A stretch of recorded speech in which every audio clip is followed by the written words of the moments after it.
I don't know about you, but sometimes I see galaxy backgrounds on cards online and they look so amazing and detailed that I wonder if I could ever recreate them. Hi everyone, I'm Rebecca Keppel, and in today's video, I'm gonna share 3 easy ways to create galaxy backgrounds that I guarantee you can do. So first, let's jump into 3 different techniques to create galaxy backgrounds that are simple and easy to create. The first technique is a shimmer powder technique, and I'll start with Distress Watercolor Cardstock. And I'm using Nouveau shimmer powder. All you have to do is sprinkle a little bit of this powder onto your watercolor cardstock. And then I'm using the Mighty Mister from Spellbinders. You can use any type of mister that works well for you. And once you mist the shimmer powder, you can see already that it is starting to create a bunch of different colors in a watercolor splotch, which is exactly what you want for a galaxy. Now, I did want to add some more darkness to this because I don't want a lot of white in this card. I want it to be a real galaxy background looking like it's in space. So I'll just continue to add a little bit of the shimmer powder and then a little bit more water until I start to get to the point where it's starting to look like it might end up being a little messy. That's okay, but that's at the point where I'm gonna say, okay, I'm gonna heat set this just a little bit so that I can dry it and see where I'm at and see where I need to add color. There's also a good amount of that watercolor down on my glass mat now that I haven't used yet, so I can use that for the edges to fill in any white spots. And then if there's really anything else that I feel like is still open, I'll just add a little bit of shimmer powder, a little bit of water, and spritz that and then dry it again. So next I'll take the Spellbinders Splatter White. This is an opaque white coloring that you can use. It comes very thick inside a small jar. You just mix it up and then take a little bit out. You don't need much. Add a little water to it and get it on your brush to the point where then you can splatter it from your brush. Now the great thing about this is, as I mentioned, it is an opaque white, so even on this dark watercolor background, you'll see that the white shows up really beautifully. And obviously, the thicker you have it, the more opaque it's going to be, but it's also a little bit harder to splatter if it's too thick. So you do want to add enough water where you can just tap on your brush and you'll be able to create little stars all over that galaxy background. For this next galaxy background, we're going to use ink spots to create it. So I have a variety of Catherine Pooler inks and some of the Catherine Pooler detail brushes, and I'm holding them in my ink brush and tool holder there so that I have them all at the ready. And I'll use an entire rainbow of colors. I'm using pretty brights here because we're going to cover this up quite a bit. I have some of the Distress Oxide Soot refill. You can use the pad and swipe it and then add some water to that, but it's just easier, I think, to get more of that black down if you use the refill bottle as a little bit of paint. So you can see here, I did at first use it direct from the bottle to the mat and then picked it up, and it was very, very dark. I don't want the whole thing to be that dark because I don't want to cover all the color up. So I'll mix it with water a little bit, and then once I get it all down, I'll spritz it with water and then place a cloth on top and pull some of that black off of the background. And in doing this, then I'll be able to see some of those galaxy colors that are underneath that black. This is a lot of fun to do, and it's very easy. You can't do it wrong, honestly. But I did decide to add some Distress Mica Stain in Empty Tomb on top, and a little spritz of that here and there will add a little bit more of the dark color and the black, but it will also add some shine and sparkle. So that's what I thought would be a really nice touch on top. Again, I pulled out the Spellbinders Splatter White. I'll take a little toothpick to stir it up and then take out a little bit off that toothpick and place it on my glass mat or whatever work surface you're working on that can take paint. and then add a little bit of water so that it's thin enough that you can pick it up on the brush, tap on that brush on top, and create those tiny little stars within the galaxy. So here's the second way to create that galaxy background. Super easy, super fun.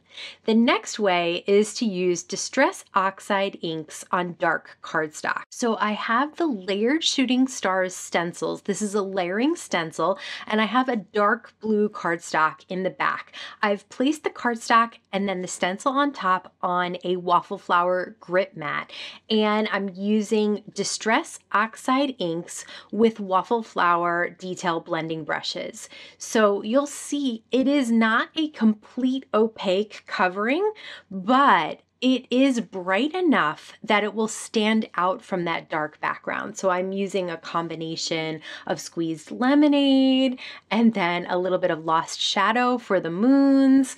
You can use a bunch of different colors. Look at how well the red shows up on that background, and even this carved pumpkin orange shows up really beautifully. So just have some fun creating a bunch of different colors with this shooting star stencils and using Distress Oxide on that dark cardstock background. You could do black, absolutely. I think it would show up even better on black, but I really like that really dark blue with this stencils.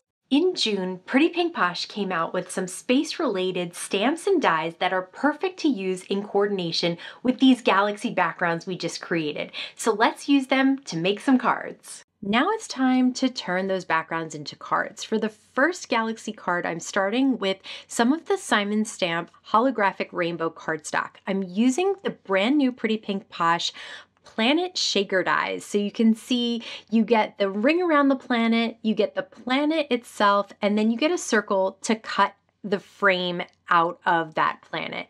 So I've cut the frame out of the holographic, and then I cut the planet out of acetate, and I glued those two together. Next, I did cut a circle out of the holographic paper and adhered it down to my first galaxy background. So that will be the base of where I'll put my shaker. I have two pieces of fun foam that I cut out, first with the planet die and then cut out the frame using that circle die, and I'll adhere those together with liquid adhesive, just making sure that I attach all the liquid adhesive together so that the shaker goodies do not come out and spill all over the place. Once I have those glued together, I'll add some glue on the back and then place this all down on top of that planet that I created. These are the Starry Galaxy confettis, and they are perfect for inside this planet. Then I'll place a little bit of liquid adhesive all around the top of the foam and cap that shaker with the window that we created and set that aside to dry. Next, I have the outer space stamps and coordinating dies. I'll use a little bit of black cardstock for this and stamp and white heat emboss a sentiment and a couple of the stars and a shooting star. There are dies to cut out even that smallest star, so definitely grab the coordinating dies if you like that stamp set. And last but not least, I'll add the little ring around the planet on top of the shaker, and then the sentiment on that planet as well, and then a couple of those stars and shooting stars as embellishments all around. This is such a fun card to create, and I think somebody would really love to receive it. Next up, we have the second galaxy background. I'm using, again, those outer space stamps and dies. This time I'm coloring in several of the planets, and there's a little UFO as well, with some Ohuhu markers to get a little bit of blending and shading because there is enough room on these images for that, which is super fun to create that type of background. Now I kept the stamps in my Mini Misty so that I could stamp them again over top after I colored them. Sometimes I forget to do this, but when I remember, it's great because then the black outline really pops. Next, I'll take the second galaxy background and I'll stamp a sentiment and white heat emboss it right in the center. This is going to be a horizontal A2 card, so I will pop up all those planets on some foam squares around that sentiment. This, again, is just a really fun card. I love the sentiment, "Have a stellar day," and that background is super fun to create and would be so fun to share with someone. For this next card, I'm using the Rocketship dies. Those are the new dies from Pretty Pink Posh. And again, you can create the Rocketship shape and then you can cut out a shaker in the center of that rocket ship. So I have two pieces of colorful fun foam. They match the cardstock background, which I thought would work well. And I'll adhere those together and then adhere them down to the base of the galaxy background. Once that's done, I've also cut out an interior that is white cardstock because my spaceship or my rocket ship is going to be white. So I'll adhere that down to inside the shaker. Next, I'll take some of the Beach Day shaker beads and pour those right inside. Be careful when you're pouring them. They will go all over the place if you let them. And then I'll take the window that I created with the white cardstock and the acetate and make sure that I put adhesive all around the edge and lay that right on top to trap those shaker goodies inside. There's also dies to cut out kind of the wings and then the back end of that rocket as well as the tip of the rocket. There's also a die to cut out kind of that look of fire coming out of the back or the fuel coming out of the back. So I did cut that out of white cardstock and I'll just color it in a little bit so I can get a blend from yellow to orange to red on that, and then just use a little bit of liquid adhesive to adhere that down right underneath there. Since I didn't do the splatter white on this galaxy background, I thought I would add some embellishments as stars. So I have some of those stars from the Starry Galaxy Confetti. Those stars are actually glow in the dark. It's very hard to get on camera. I will turn off the lights at the end of this so that you can see a little bit, but they do glow in the dark when it is dark in your room. So those are fun to add as embellishments. I'll use the same color of cardstock that I have as my background and stamp and heat emboss a sentiment from the new Outer Space stamp set. So I'll stamp that with Versamark ink and then add some white embossing powder on top and heat set that. This one says "You're out of this world." So I'll just adhere that right on top there. So I'll just shut off the lights for a sec so you can see that these will glow in the dark if you have a nice dark room. I hope you'll give some of these really easy techniques a try and create some of your very own galaxy backgrounds. I have all the supplies that I used to create these down in the YouTube description box below the video. As always, I want to thank you so much for stopping by and spending time with me today. Please stay safe, stay healthy, and I'll see you again soon with with these, I don't know.